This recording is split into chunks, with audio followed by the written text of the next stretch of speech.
Bonjour les enfants, nous sommes le lundi 4 mai, on reprend une semaine ensemble et on commence par la lecture. Donc comme d'habitude, maintenant vous êtes super efficaces.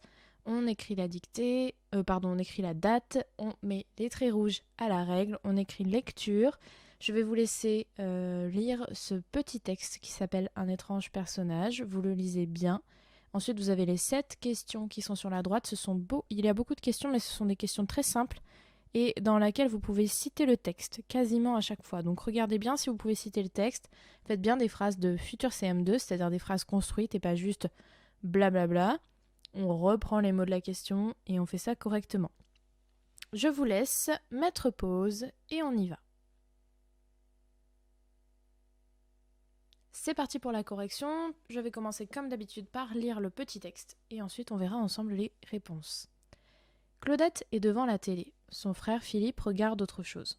Philippe est devant la fenêtre, emmitouflé dans une couverture, et il observe le village avec les jumelles de son père. C'est son jeu préféré depuis 2 jours, depuis qu'il a attrapé une bronchite en tombant dans le puits du jardin. Philippe dirige alors les jumelles sur la villa d'en face. « Clo, comment s'appelle-t-il le nouveau colocataire d'en face, le Hollandais ?»« Je ne sais pas, Van der quelque chose. Je l'ai rencontré ce matin. Il a dû se blesser, il avait un gros pansement au bras. » Un pansement au bras ? Tu as rêvé. Là, au bout des jumelles, le Hollandais joue avec son chien. Il fait tournoyer une branche au-dessus de sa tête. Pas le moindre pansement. Fais voir.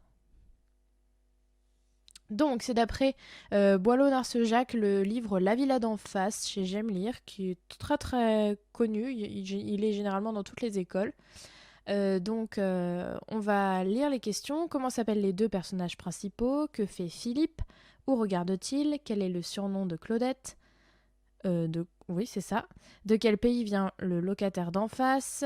Qu'a remarqué Claudette en croisant le locataire d'en face ? Qu'est-ce que Philippe trouve bizarre ?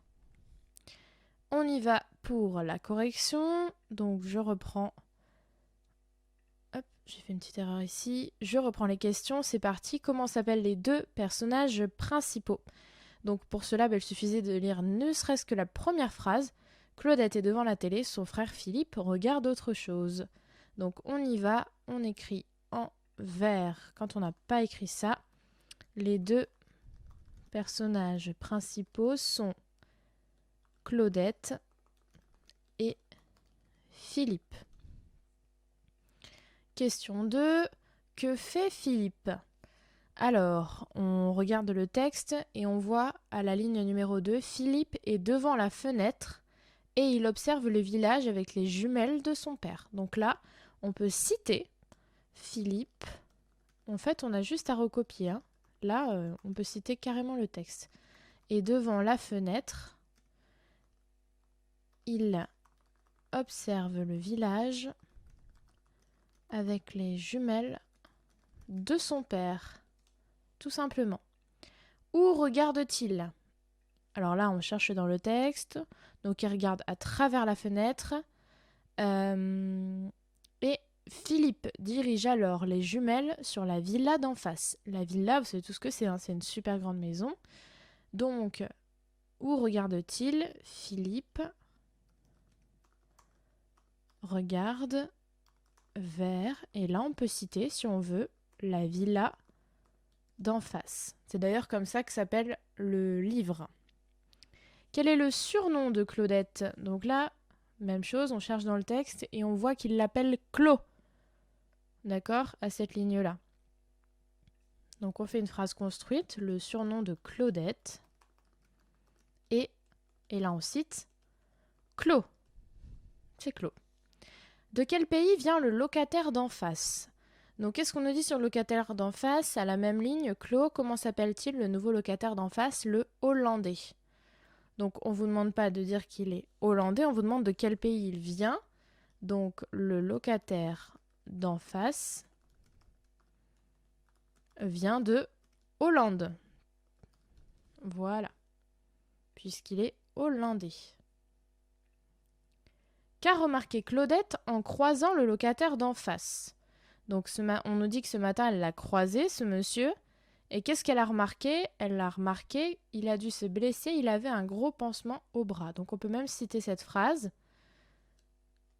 Claudette a remarqué que le locataire d'en face, et là on cite, avait un gros pansement au bras. Ensuite, dernière question, qu'est-ce que Philippe trouve bizarre? Donc c'est un lien avec la question d'en face. Qu'est-ce qu'il trouve bizarre? Donc un pansement au bras, tu as rêvé. Là, au bout des jumelles, le Hollandais joue avec son chien, il fait tournoyer une branche au-dessus de sa tête. Pas le moindre pansement, fais voir. Donc qu'est-ce qu'il trouve bizarre à votre avis? Est-ce qu'on peut jouer avec son chien si on a un gros pansement au bras? Eh bien non. Donc Philippe trouve bizarre que le locataire d'en face joue avec son chien, alors que quand Claudette l'a croisé, il avait un bras dans le plâtre ou un gros pansement. D'accord? On va même mettre un gros pansement. On n'est pas sûr que c'est un plâtre. Un gros pansement. Et là, par contre, si on veut, on peut citer. Vous avez vu, je me suis repris parce que j'avais pas inventé, mais j'avais un petit peu pris à ma façon les mots. Donc là, j'invente rien. Je reprends les mots. Gros pansement. Voilà pour la lecture. Donc c'est un livre qui est vraiment très très intéressant. Donc voilà. On passe à la suite. La suite, c'est l'anglais. Donc on va refaire une petite carte d'identité. Donc je vous invite soit à noter sur votre cahier, soit à noter sur une ardoise, sur une feuille à part, comme vous le souhaitez. Vous êtes grand, vous savez prendre des décisions de grand. Donc, c'est parti pour la carte d'identité. Vous êtes prêts à noter? On y va. So I'm a boy. Hello. Hello. I'm a boy. My name is Harry. I'm 8 years old. My favorite color is purple. I live in Cardiff, in Wales. I have 2 sisters and 1 brother. I have 1 dog and 1 cat. I like watch television and I don't like running and singing. My favorite meal are hamburgers and apples, and I don't like cakes and fishes. Donc vous avez vu, je suis allée assez vite. Si vous avez raté des choses ou si vous n'avez pas eu le temps d'écrire des choses, n'hésitez pas à remettre en arrière la vidéo. Hein. C'est ça qui est pratique, ok? Donc je vous laisse une seconde là, le temps de terminer de noter ou de choisir de revenir un peu en arrière. Ok, c'est parti. On fait la correction. Donc je vous affiche la carte d'identité et on vérifie. So I'm a boy. My name is Harry. I'm 8 years old. My favorite color is purple. I live in Cardiff in Wales. I have 2 sisters and 1 brother. I have 1 dog, 1 cat. I like watch television. I don't like running and singing. My favorite meal are hamburgers, apples, and I don't like cakes and fishes. Donc là, vous avez vu, vous êtes normalement, vous pouvez être fiers de vous, vous avez tout trouvé et sans souci. Et pourtant, j'ai parlé plus vite. On va passer à autre chose. Je vous affiche les consignes. Je vais vous demander, maintenant qu'on a un petit peu travaillé, même beaucoup travaillé sur les verbes d'action, de ce qu'on fait dans une journée, de ce qu'on peut faire. On peut raconter le déroulement de sa journée en anglais. Je vous demande plusieurs choses. Déjà, je vous demande d'utiliser I, puisque vous allez parler je. Je fais ça, je me lève, je mange, je joue. Donc I. Ensuite, je vous ai remis les verbes qu'on a appris. Donc I get up, je me lève. I work, je travaille. I eat, je mange. I wash myself, je me lave. I brush my teeth, je me lave les dents.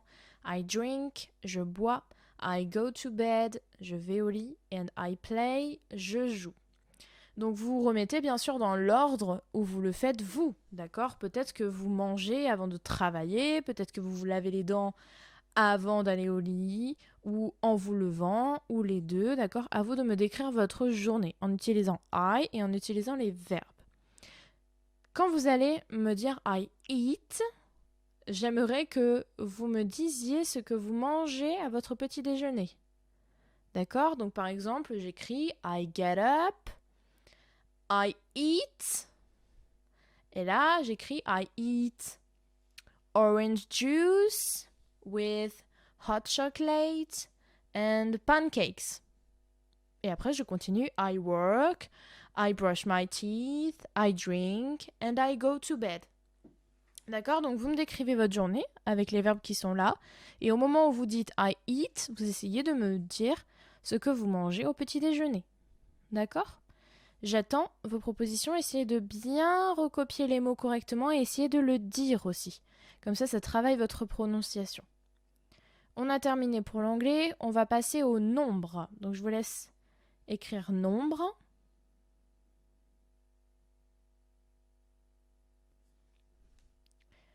Alors, pour les nombres, on va continuer de transformer des nombres décimaux ou des fractions en nombres décimaux. Je vous invite à aller regarder avant tout la petite vidéo sur Lumni qui est très bien faite, avec une histoire de sorcière, il me semble. Donc vraiment, vous avez le lien dans la description, vous pouvez cliquer directement dessus dans la description de la vidéo YouTube, et ensuite vous revenez.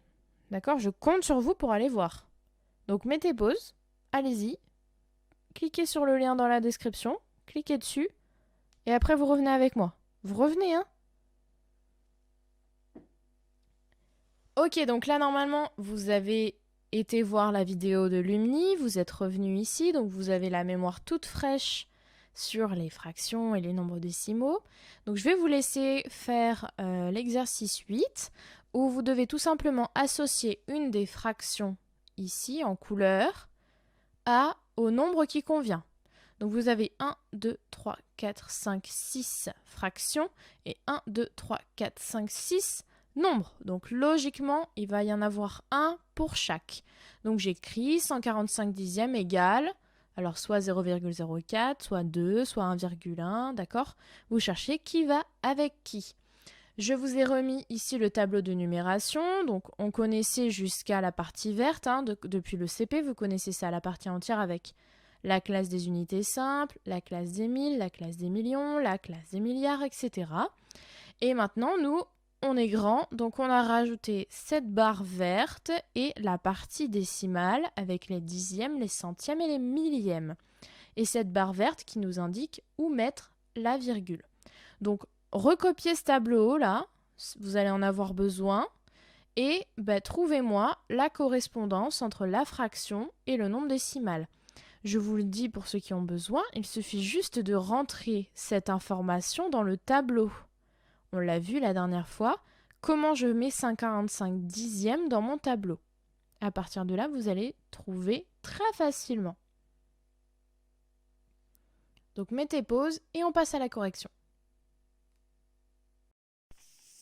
Alors, on va corriger le premier exercice de mathématiques. Voilà, j'ai reproduit, comme vous, normalement, le tableau qui est à l'écran, donc avec la partie décimale, la partie des unités simples, la partie des milliers et la partie des milliards. Donc, je vais le garder à côté de moi pour quand je vais en avoir besoin. On commence par le premier exercice où on devait associer une fraction avec un nombre décimal. Donc, on va commencer par regarder le premier qui est 145 dixièmes. Là, c'est très simple. Je vais dans mon tableau, 145 dixièmes, donc je place l'unité dans les dixièmes et je remonte. 145 dixièmes, et on voit que sur le trait rouge ici, on peut mettre une virgule, d'accord, entre la partie entière et la partie décimale. Ça casse entre les deux, et donc ça fait 14,5. Est-ce qu'on me le propose? Oui. Donc, 145 dixièmes va avec 14,5. Ensuite, 11 dixièmes. Je vous avais aussi appris que quand on divise par 10, on décale la virgule d'un rang vers la gauche. Donc ça va nous faire 1,1. On peut aussi le mettre dans le tableau si on préfère. 11 dixièmes. Donc j'écris 11 dans les dixièmes et je remonte. Je mets ma virgule entre la partie entière et la partie décimale, ça me fait bien 1,1. 2 centièmes, donc on peut décaler de 2 rangs vers la gauche, 1 et 2, ce qui nous fait 0,02, ou je le mets dans mon tableau, 2 centièmes, je mets 2 dans les centièmes et je remonte jusqu'aux unités, je mets ma virgule, 0,02. 4 centièmes, là c'est la même chose que 2 centièmes, je mets 4 et je remonte jusqu'aux unités, cela me fait 0,04. Ensuite, 1 centième. 1 centième, ça fait 0,01 qui est ici. Et le dernier, 20 dixièmes, qui nous fait 2,0 et c'est la même chose que 2. Voilà pour le premier. Donc vous avez vu, on utilise un tableau, ça va tout de suite beaucoup mieux. Ensuite, un autre exercice. Donc là, on va plus se concentrer maintenant sur les nombres décimaux. On va un petit peu mettre de côté les fractions, même si tout est lié, hein. Vous avez vu qu'on peut transformer toujours l'un et l'autre dans les sens qu'on veut. Mais là, on va plus se concentrer sur les nombres décimaux. Toujours ce tableau très très important qui doit être dans votre tête, hein. Absolument, là je vous le mets, mais à force, il va rentrer dans votre tête. Vous avez donc reproduit le tableau de numération de la leçon et place les nombres. D'accord? Donc normalement, le tableau, à l'exercice d'avant, vous l'avez déjà fait. Le tableau, vous n'êtes pas obligé de le faire sur le cahier du jour, d'accord? Mais c'est mieux pour moi, comme ça, si vous vous trompez, je peux voir qu'est-ce qui vous pose problème avec ce tableau, si besoin, d'accord? Donc vous avez des nombres 16,7, 1,04, 29,1, 40,01, 107,63. Et on vous dit quel nombre a le chiffre 1 comme chiffre des dixièmes. Donc il y a des 1 dans chaque étiquette. Quelle est l'étiquette qui me montre le 1 comme chiffre des dixièmes? D'accord? Et ensuite, comme chiffre des dizaines, comme chiffre des centaines, comme chiffre des centièmes et comme chiffre des unités. Si besoin, mettez-les dans le tableau et vous n'avez plus qu'à aller regarder où sont les centièmes, où sont les dizaines, les dixièmes, etc. D'accord? Donc je vous laisse mettre pause et on passe à la correction. Donc on va regarder chaque étiquette. Je vous ai mis à chaque fois moi le 1 en rouge pour que ce soit plus clair. Et on va regarder quel est le chiffre des dixièmes, des dizaines, des centaines, des centièmes et des unités. Je vais faire les premiers avec le tableau, puis les autres on essaiera de faire sans tableau. 16,7. 16,7, je le mets dans mon tableau. Je fais bien attention quand je vais le placer. Je mets la virgule au bon endroit. 16,7. Alors on me demande le chiffre 1. Le chiffre 1 qui est là, c'est le chiffre des dizaines. Donc, dizaines, je peux mettre 16,7. Ensuite, 1,04. Je mets bien au bon endroit. Là, j'ai la virgule pour placer, donc ça va beaucoup plus vite. 1,04. Le 1 est le chiffre des unités. Donc, unité, 1,04. On va essayer de faire sans le tableau. 29,1. On sait que la virgule, c'est la séparation entre la partie entière et la partie décimale. Donc le 9 est le chiffre des unités, le 2 est le chiffre des dizaines. Et si je vais dans l'autre sens, le 1 est le chiffre des dixièmes. D'accord? Après la virgule, c'est le chiffre des dixièmes, le premier. Donc dixième, 29,1. Ici, on essaye sans le tableau. Je sais que ma séparation entre ma partie entière et ma partie décimale est ici à la virgule. Donc ici, chiffre des unités, chiffre des dizaines. Si je vais dans l'autre sens, chiffre des dixièmes, chiffre des centièmes. Donc centième, 40,01. Si vous n'êtes toujours pas à l'aise, mettez dans votre tableau. Et centaines, donc on sait que c'est le dernier. On vérifie, partie entière, unité, dizaine, centaine. Donc ça fonctionne. 107,63.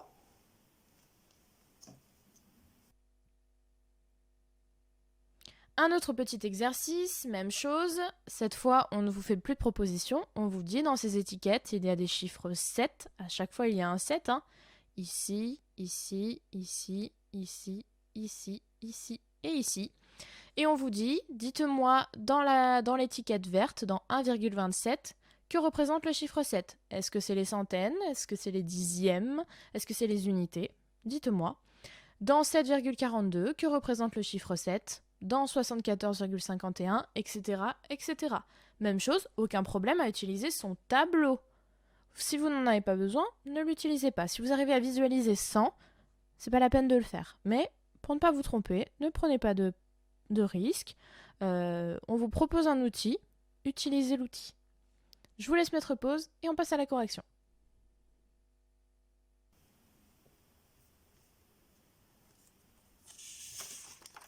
On corrige l'exercice suivant qui est le même avec le chiffre 7 que je vous ai mis aussi en rouge pour que ce soit plus simple. Alors, on y va, cette fois on ne nous propose rien, c'est à nous de le mettre. Donc moi je vais l'écrire dessous à chaque fois.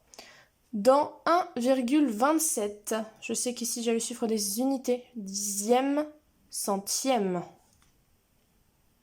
Même chose, n'hésitez pas à mettre dans un tableau si c'est encore trop flou pour vous.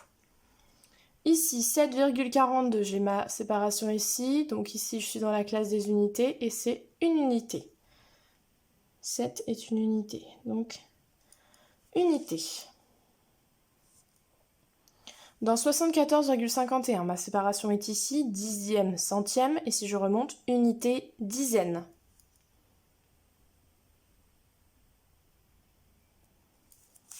Je continue, 0,07, ici j'ai mes unités, ma séparation, dixième, centième.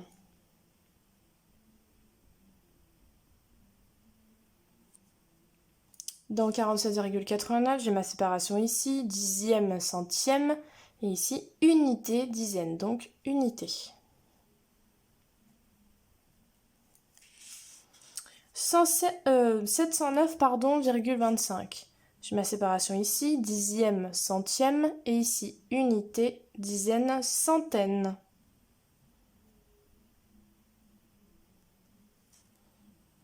Dans 0,75, nous avons notre unité qui est 0, notre séparation, dixième, centième, donc dixième.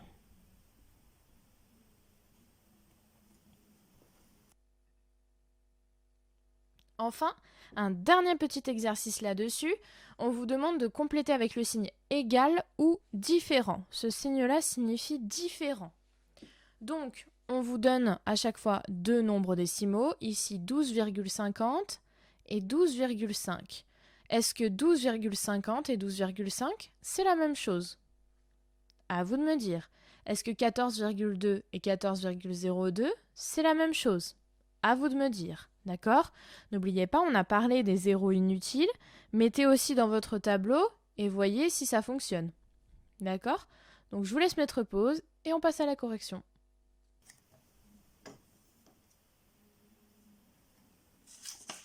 Maintenant, nous devons dire si ces deux chiffres qui sont proposés sont égaux ou différents. 12,50 et 12,5. Rappelez-vous, on avait dit que les zéros qui sont après la virgule ne sont pas utiles quand ils sont placés après.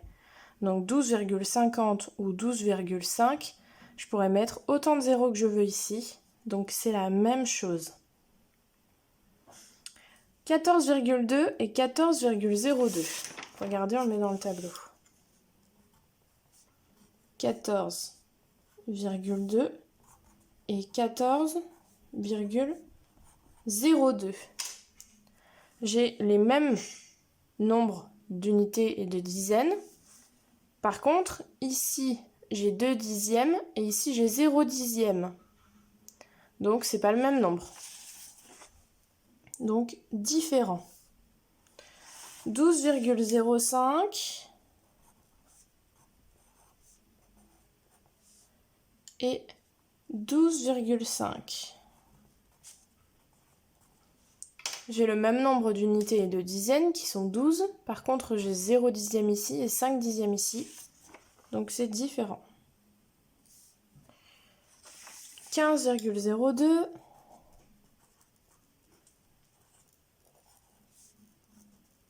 et 15,20. Même nombre d'unités et de dizaines, c'est 15. Par contre, ici, j'ai 0 dixième et ici, j'en ai 2. Donc, c'est différent. Je continue. 14 et 14,00. Je le mets dans mon tableau. 14 et 14,00. J'ai bien le même nombre d'unités et de dizaines, 14. Ensuite, j'ai bien rien, rien et 0, 0. Donc rien, 0, c'est la même chose. Donc c'est le même nombre, 14 et 14,00. 12,05 et 10,25. Eh ben, de toute façon, on voit bien que rien que dans la partie entière, 12 et 10, c'est différent. 1,8 et 1,80. C'est la même chose. J'ai le même nombre d'unités, le même nombre de dixièmes. Et ici, j'ai 0 centième. Et bah ici, j'en ai 0 aussi puisque j'en ai pas. D'accord? Donc, c'est le même nombre. Et le dernier, 3,45 et 3,54. J'ai le même nombre d'unités, 3. Est-ce que j'ai le même nombre de dixièmes? Non, j'ai 4 et ici, j'ai 5. Donc, c'est différent.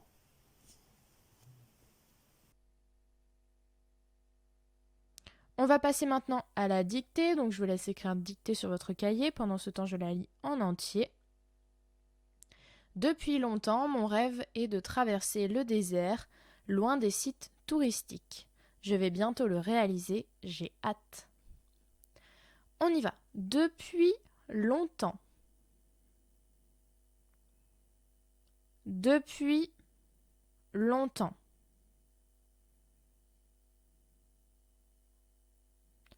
Depuis longtemps, virgule, mon rêve. Mon rêve.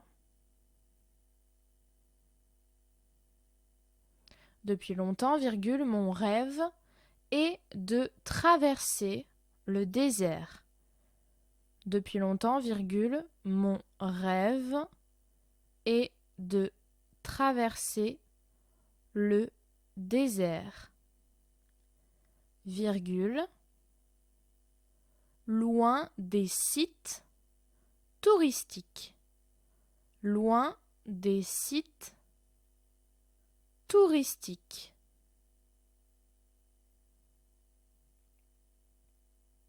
Loin des sites touristiques. Point. Je vais bientôt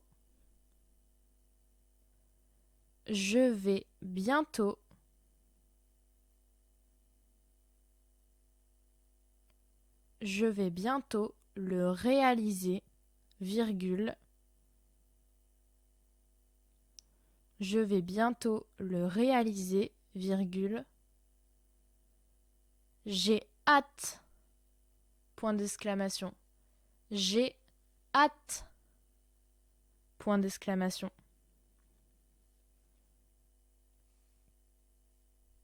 Je la relis en entier. Depuis longtemps, virgule, mon rêve est de traverser le désert, virgule, loin des sites touristiques. Point. Je vais bientôt le réaliser, virgule. J'ai hâte. Point d'exclamation. Alors, je vous affiche la dictée. J'espère que vous avez bien pris le temps de relire, de regarder les verbes, les singuliers, les pluriels, tous les mots invariables, tous les homophones grammaticaux. J'espère que vous avez tout bien regardé. Alors, voici les verbes soulignés. Donc, mon rêve n'est pas. D'accord? Qui est-ce qui est mon rêve? Je ne vais pas. Qui est-ce qui va? C'est je. Et j'ai hâte. D'accord? De la même façon. Attention, je vais bientôt le réaliser, le prendre, le finir, le voir. D'accord? Je remplace par un autre verbe et je vois bien que c'est de l'infinitif. Même chose ici. Mon rêve est de finir, de traverser, de voir, de mordre, de pouvoir. D'accord? Je remplace par n'importe quel verbe à l'infinitif. Et ensuite, attention au S à cité touristique, puisqu'il y en a plusieurs. Attention à l'accent circonflexe sur le O de bientôt et l'accent circonflexe sur le A de hâte. Voilà pour cette dictée.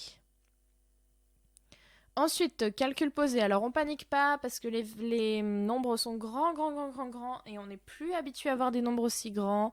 Donc, on a un peu retravaillé sur ces nombres très grands. Donc, je vous ai expliqué la dernière fois comment on fait pour arriver à les lire, c'est-à-dire en les découpant par classe. La classe des unités, la classe des dizaines, la classe des milliers. Je vous ai expliqué ça la dernière fois. Donc je vous laisse bien les poser. Plus ils sont grands et plus on risque de se tromper. Donc on pose bien droit, un chiffre par carreau. On prend son temps, on utilise ses doigts si on a besoin, cette table de multiplication. On utilise tout ce qu'on veut et on corrige.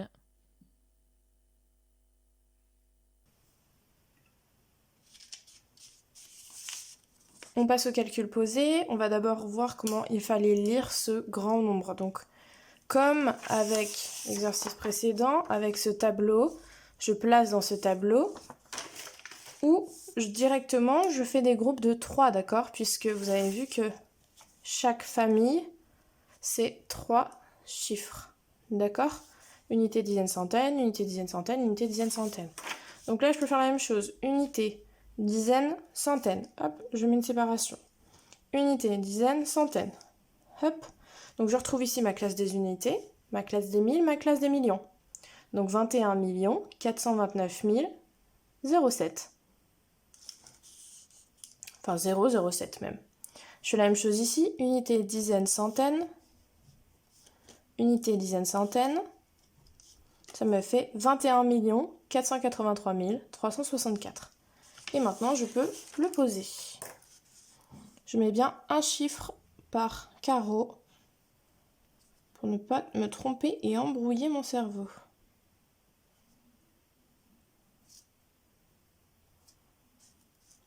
Plus. Je commence par la fin pour bien aligner. J'aligne mes unités d'abord et ensuite je remonte.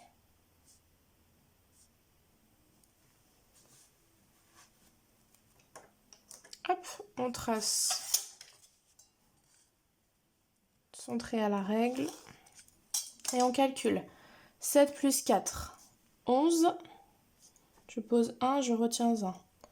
1 plus 0 plus 6, 7. 0 plus 3, 3. 9 plus 3, 12. Et je retiens 1. 8 plus 2 plus 1, 11. Je pose le 1, je retiens 1.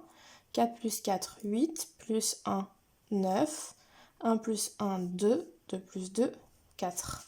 Voilà le résultat. Pour le lire, je sépare par classe de famille. Donc unité, dizaine, centaine. Ça fait 42 912 371. Ensuite, celui-là, comment on fait pour le lire? Pareil, on sépare en famille. Unité, dizaine, centaine, je sépare. Unité, dizaine, centaine, je sépare. 8 125 237. Même chose ici, unité, dizaine, centaine, unité, dizaine, centaine. 5 984 493. Je pose le tout.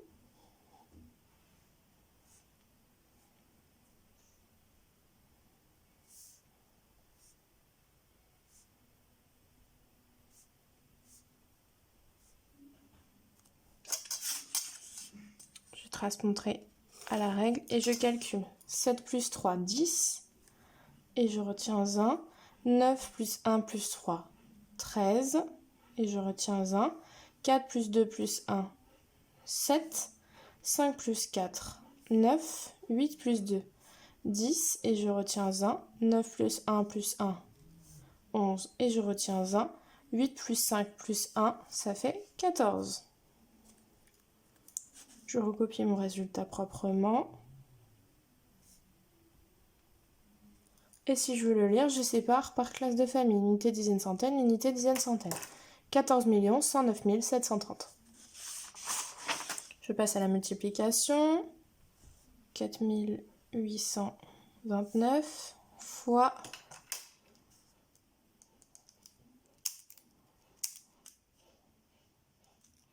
85.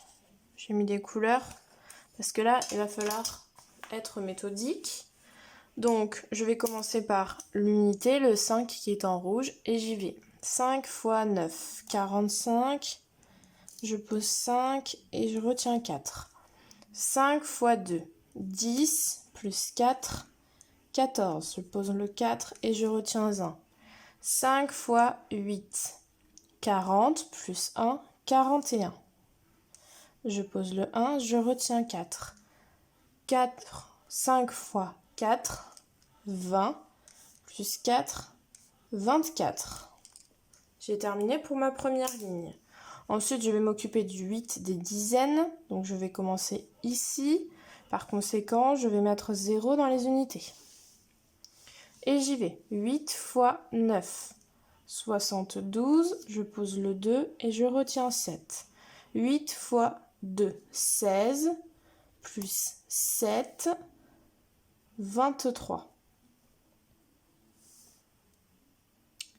Je pose le 3, je retiens 2. 8 fois 8, 64, plus 2, 66.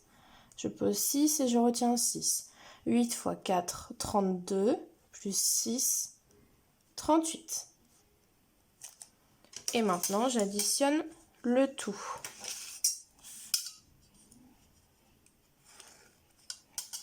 5 plus 0, 5, 4 plus 2, 6, 1 plus 3, 4, 6 plus 4, 10 et je retiens 1, 8 plus 2 plus 1, 11 et je retiens 1, 3 plus 1, 4. Mon résultat est donc celui-ci. Pour le lire, je sépare par famille 410 465. Le dernier, la division, je la pose, 2461 divisé par 15. Et là, je ne connais pas la table de 15. Donc ce que je peux faire, c'est, avec une calculatrice à la maison, chercher la table de 15.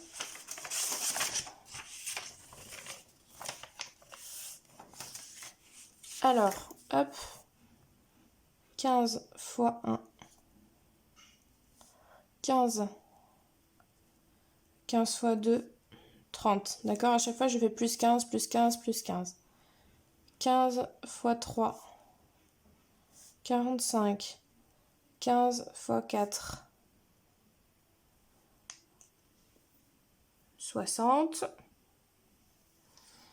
15 fois 5, 75. 15 fois 6, 90. 15 fois 7, 105. Et puis on va s'arrêter là et on va voir si ça nous suffit. Alors, pour que vous puissiez le voir, voilà. Donc faites-le à la calculatrice pour être sûr de ne pas vous tromper. On y va, on se demande avec quoi on va démarrer. Est-ce qu'on va démarrer avec 2? Bien non, puisque dans la table de 15, le minimum sera 15. Est-ce que je vais démarrer avec 24? Oui, puisque c'est plus grand que 15. Je démarre avec 24. Dans la table de 15, qu'est-ce qui se rapproche le plus de 24 sans le dépasser? 15. Donc 15 fois 1, ce qui me permet d'enlever 15. 24 moins 15, je peux le faire en remontant de 15 pour la 24, 16, 17, 18, 19, 20, 21, 22, 23, 24. Ça fait 9. Je vais maintenant descendre mon 6. J'ai 96 dans la table de 15. Qu'est-ce qui se rapproche le plus de 96 sans le dépasser? C'est 15 fois 6 qui fait 90. Donc 15 fois 6 et j'enlève 90. 96 moins 90, ça fait 6. Je descends mon 1. J'ai maintenant 61 dans la table de 15. Qu'est-ce qui se rapproche le plus de 61 sans le dépasser? 15 fois 4, qui fait 60. Donc 15 fois 4, et j'enlève 60. 61 moins 60, ça fait 1. Est-ce que ma division est terminée? Oui, parce que 1 est plus petit que 15. D'accord? Si c'était supérieur à 15, j'aurais continué, mais ce n'est pas le cas. Donc ça fait 164. Reste 1.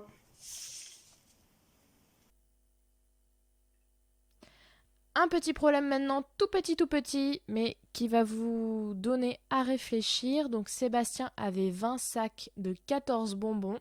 Il donne 4 bonbons. Combien a-t-il de bonbons? Maintenant, là, je pense que ça vaut le coup de faire un schéma pour bien comprendre ce qu'il se passe avec ces bonbons, à qui ils sont, combien il y en a, combien il y en avait, combien il y en a maintenant. Il y a une transformation, donc à vous de trouver ça. Donc prenez bien le temps de faire le schéma, d'essayer de résoudre le problème et on se retrouve après pour la correction. On termine avec le petit problème. Sébastien avait 20 sacs avec dedans 14 bonbons. Il donne 4 bonbons. Combien a-t-il de bonbons maintenant? Donc là déjà j'ai une information là qui me dérange. J'ai 20 sacs de 14 bonbons. Ça fait combien de bonbons? J'ai 20 fois 14 bonbons. 20 sacs de 14 bonbons. Donc j'en ai 14, 14, 14, 14, 20 fois. Donc déjà je vais calculer combien ça fait de bonbons tout ça. On y va. Je vais commencer par le 4. 4 fois 0. 0. 4 fois 2. 8. Ensuite je vais commencer ici. Donc je vais mettre un 0. Je commence dans les dizaines. 1 fois 0. 0. 1 fois 2. 2. J'additionne le tout. 0 plus 0, 0. 8 plus 0, 8. Et 2 plus rien, 2. Donc tout ça là, ça me fait 280 bonbons.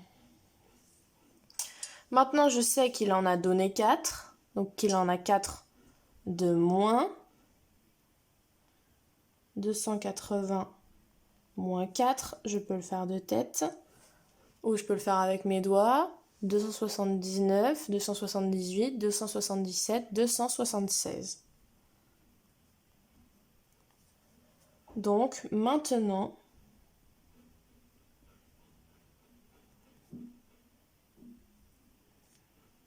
il a 276 bonbons.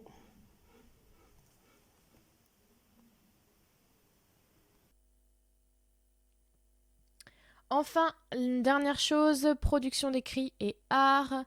Donc ça vous a bien plu la dernière fois, donc on continue. Ici c'est une œuvre, Le Penseur de Rodin, qui était un sculpteur, donc c'est une vraie sculpture. On vous dit que Le Penseur est l'une des plus célèbres sculptures en bronze d'Auguste Rodin.